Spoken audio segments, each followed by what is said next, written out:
Bismillahirrahmanirrahim. Selamat siang Bapak Ibu semua. Selamat hari Minggu. Assalamualaikum warahmatullahi wabarakatuh. Pada kesempatan ini, kelompok kami, kelompok 9, yang terdiri saya Heri Basuki dan Alkindi akan mempresentasikan tugas manajemen teknologi dan inovasi dengan desain pengampu Pak Tatang. Kelompok kami membawa judul implementasi metode regresi berganda untuk forecast permintaan semen domestik.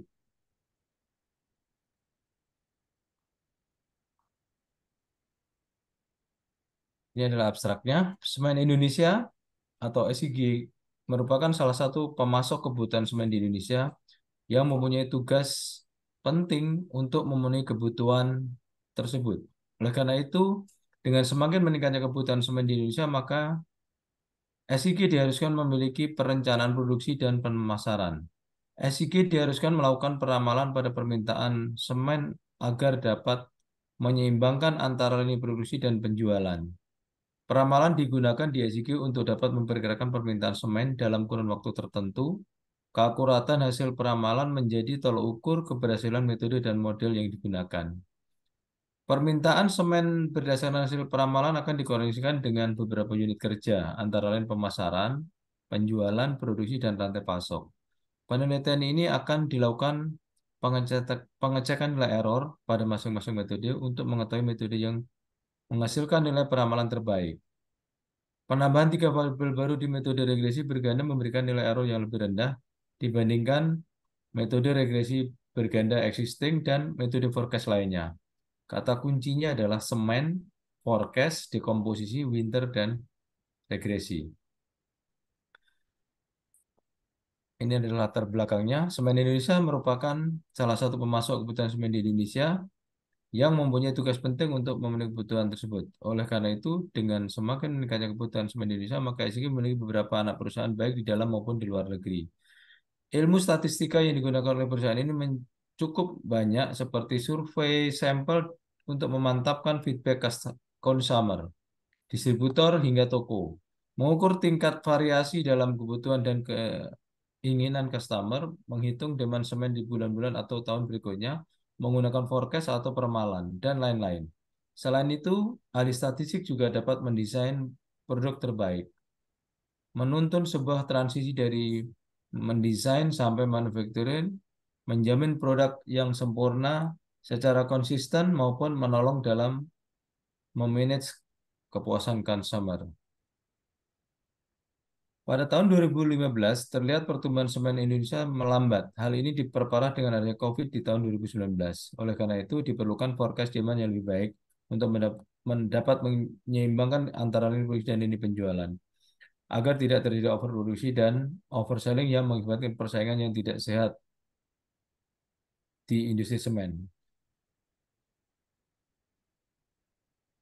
Saat ini, SJK telah melakukan forecasting demand dengan metode regresi berganda.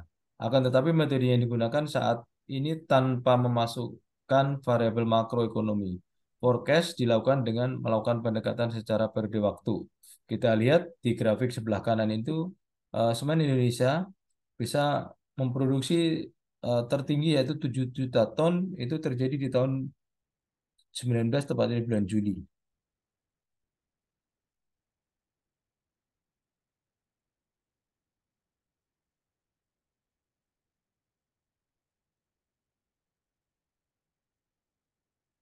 Rumusan masalahnya adalah berdasarkan latar belakang yang telah dijelaskan, maka rumusan masalah yang dibahas dalam penelitian yaitu bagaimana hasil penerapan metode regresi dengan variabel terbaru pada permintaan semen.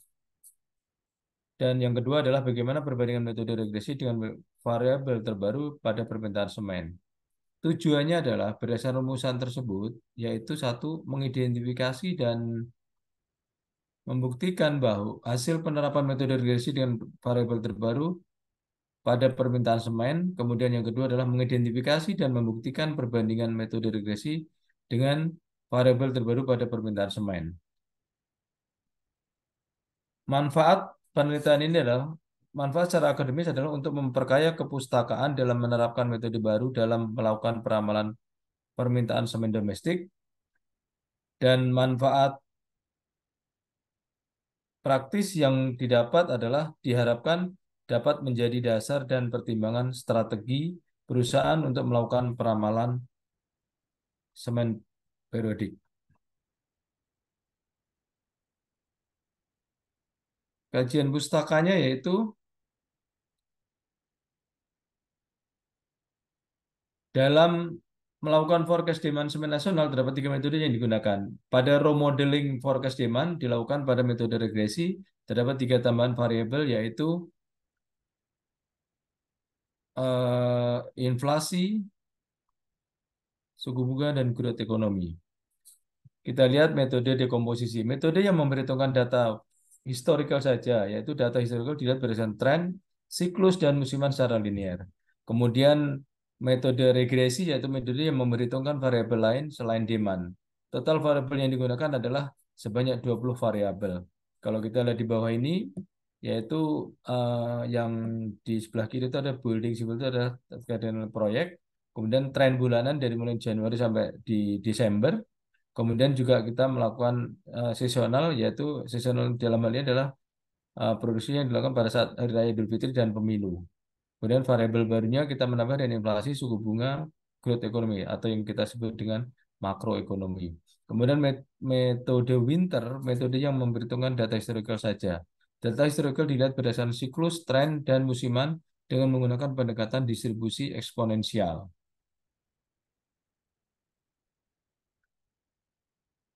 Beberapa hal yang dijadikan asumsi untuk melakukan forecast demand semen nasional terdapat tiga asumsi utama, yaitu dengan menggunakan data. Data yang digunakan adalah data bulanan dengan beberapa variabel dari tahun 2012. Dikarenakan dengan menggunakan data dari tahun 2012, error yang digunakan lebih sedikit. Kemudian juga error, semakin kecil nilai error yang dihasilkan, maka semakin tinggi akurasi modelnya. Akurasi pengukuran model yang digunakan untuk forecast demand adalah mean square error atau MSE ya. Kemudian asumsi proyeksi.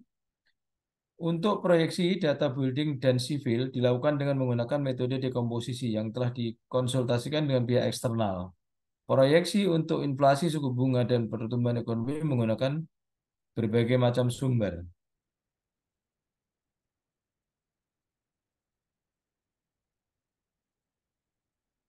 Kemudian ini adalah kajian pustaka, analisis korelasi. Analisis ini bertujuan untuk melihat pengaruh permintaan semen dengan variabel lainnya. Korelasi menggambarkan hubungan antara dua variabel, nilai korelasi bernilai antara -1 hingga 1. Jadi semakin mendekati 0, maka korelasi antar variabel semakin rendah. Ya. Nah, kemudian di sebelah kanan itu adalah rumus korelasi dan regresi multivariat. Analisis regresi linear berganda sebenarnya sama dengan analisis regresi linear sederhana, hanya variabel bebasnya lebih dari satu. Nah, ini adalah rumusnya ya. Rumus daripada regresi multivariat. Kemudian eh, ya, dengan Y adalah variabel terikat dan X adalah variabel-variabel bebas.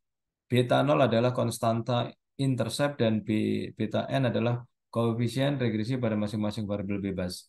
Analisis regresi linear berganda memerlukan pengujian secara serempak dengan menghitung F hitung. Signifikansi ditentukan dengan membandingkan F hitung dengan F tabel. Dalam beberapa kasus, dapat terjadi bahwa secara simultan beberapa variabel mempunyai pengaruh yang signifikan, tetapi secara parsial tidak. Nah, ini adalah pengujian para signifikasi parameter. Analisis ini bertujuan untuk mengetahui apakah variabel-variabel yang digunakan berpengaruh signifikan terhadap permintaan semen. Kita lihat ya, ada uji parsial, yaitu hipotesis H0 beta 1 sama dengan 0 parameter tidak signifikan. H1 beta 1 tidak sama dengan 0 parameter signifikan. Nah, ini statistik ujinya. Kita lihat rumusnya. Kemudian daerah kritis uji T adalah tolak H0 jika T hitung lebih besar T tabel. Kemudian uji serentak, hipotesisnya H0 beta 1 sama dengan beta 2 sama dengan beta sampai tak terhingga beta n atau sama dengan 0. H1 minimal ada satu beta 1 tidak sama dengan 0 di mana I sama dengan 1, 2, 3 sampai tak terhingga. Nah, kemudian juga ini daerah kritis uji F adalah tolak. H0 jika F hitung lebih besar F tabel. Nah, ini ya. Ini adalah tabel yang bisa kita jadikan referensi. Kemudian adalah metode dekomposisi. Metode dekomposisi merupakan salah satu metode peramalan yang didasarkan pada kenyataan bahwa biasanya apa yang telah terjadi akan berulang atau terjadi kembali dengan pola yang sama. Artinya, yang dulu selalu naik, pada waktu yang akan datang biasanya akan naik juga. Yang biasanya berkurang akan berkurang juga. Yang biasanya berfluktuasi, maka berfluktuatif juga. Dan yang biasanya tidak teratur, maka akan tidak teratur juga. Itu dikutip dari Subagio 198631. Kemudian juga ada metode Winter. Metode pemulusan eksponensial linear dari Winter digunakan untuk peramalan jika data memiliki pola data musiman.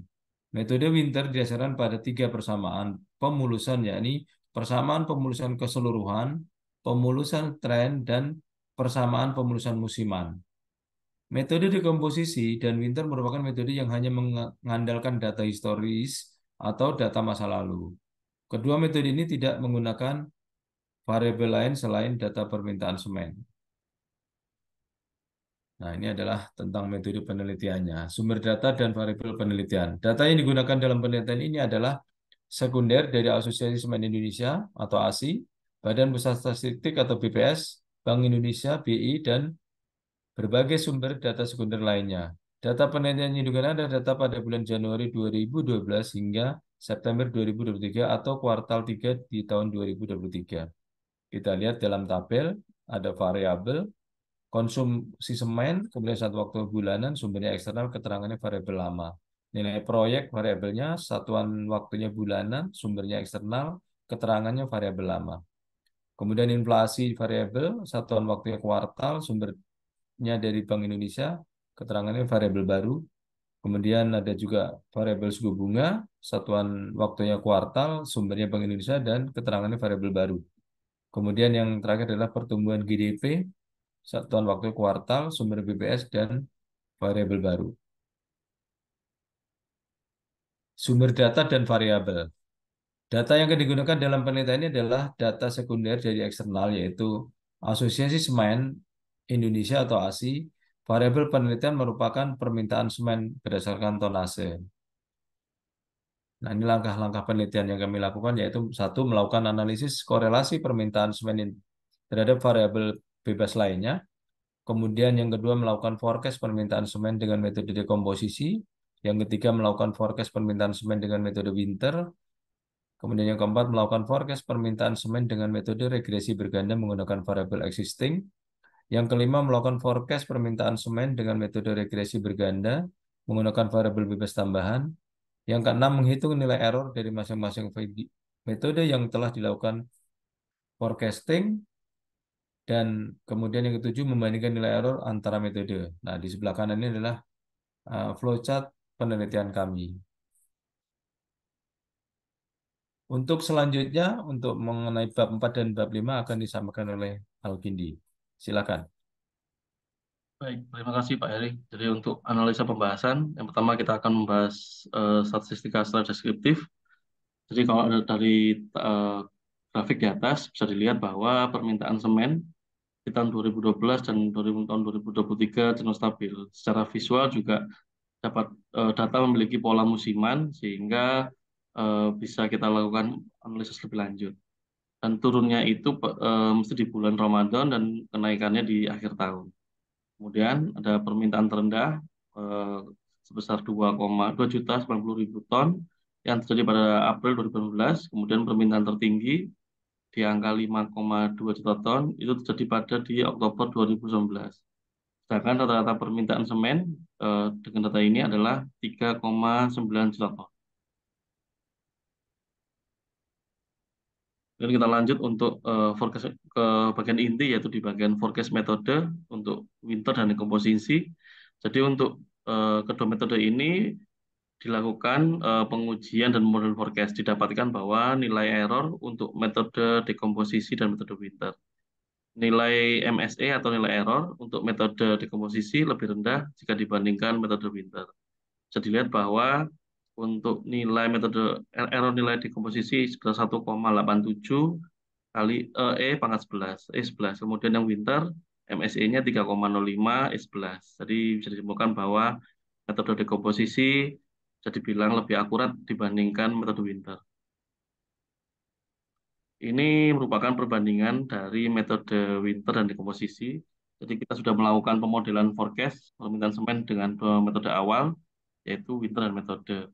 Jadi setelah dilakukan pemodelan dengan data asli dan data hasil forecast, bahwa nilai forecast tidak jauh berbeda dengan nilai realisasi. Jadi selisihnya tidak terlalu jauh dan errornya masih bisa dipertimbangkan untuk proses selanjutnya. Kemudian kita akan sebelum lanjut ke metode selanjutnya, kita akan coba cek dari analisa korelasi. Jadi ada 5 variabel yang akan dicek korelasinya dengan permintaan semen, yaitu building, civil, kemudian inflasi, suku bunga, dan pertumbuhan ekonomi. Untuk building dan civil merupakan nilai proyek di kedua segmen tersebut, itu merupakan variabel yang lama. Korelasinya 57,3% dan 61,4%, atau bisa dibilang bahwa kedua variabel tersebut berkorelasi terhadap permintaan semen. Kemudian inflasi, suku bunga, dan pertumbuhan ekonomi merupakan variabel baru, dan variabel baru tersebut berkorelasi dengan permintaan semen. Jadi seluruh variabel tersebut akan digunakan ke dalam model dan untuk bisa digunakan untuk analisis selanjutnya. Kemudian lanjut ke metode forecast untuk regresi berganda. Bisa diketahui bahwa metode regresi yang lama memberikan R square 90,8% atau MSE 5,49 E pangkat 10 E10. Kemudian regresi yang baru dengan 3 variabel yang telah ditambahkan, R square-nya lebih baik, memberikan R square sebesar 92,7% dan MSE-nya atau error-nya lebih rendah, yaitu sebesar 5,13 E10. Nah, jadi bisa dibilang bahwa metode regresi yang baru lebih baik dibandingkan metode regresi yang lama. Berikut ini tabel perbandingan antara regresi yang lama dan baru dan dua metode yang telah digunakan yang dianalisis sebelumnya. Bisa dilihat bahwa hasil dari keempat metode forecast tidak jauh berbeda, tapi untuk hasil jika kita lihat dari segi di tabel bisa dilihat bahwa error dari regresi baru tidak lebih baik dibandingkan 3 metode yang sebelumnya.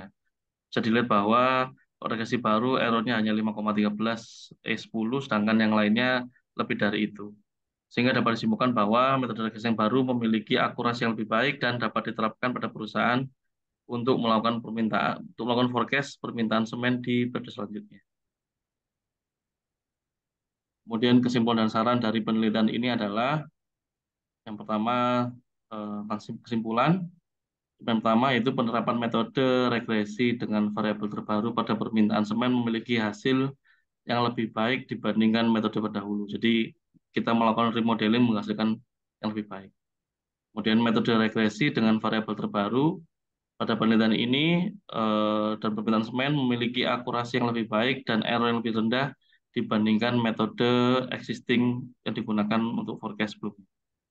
Dan saran, berdasarkan hasil analisis dan pembahasan yang telah dilakukan, saran yang dapat diberikan oleh kami adalah yang pertama, untuk perusahaan perlu dilakukan perbaikan dalam metode forecast permintaan semen. Penelitian ini dapat digunakan sebagai referensi dalam metode forecast permintaan semen. Kemudian yang kedua, untuk penelitian selanjutnya, perlu dilakukan studi simulasi dengan variabel tambahan agar mendapatkan metode forecast yang lebih baik lagi. Baik, ini daftar pustaka yang kita gunakan. Sekian dari kelompok kami, kelompok 9. Assalamualaikum warahmatullahi wabarakatuh. Waalaikumsalam warahmatullahi wabarakatuh. Demikian tadi paparan singkat terkait dengan eh, dari kelompok 9. Terima kasih dan saya tutup. Assalamualaikum warahmatullahi wabarakatuh.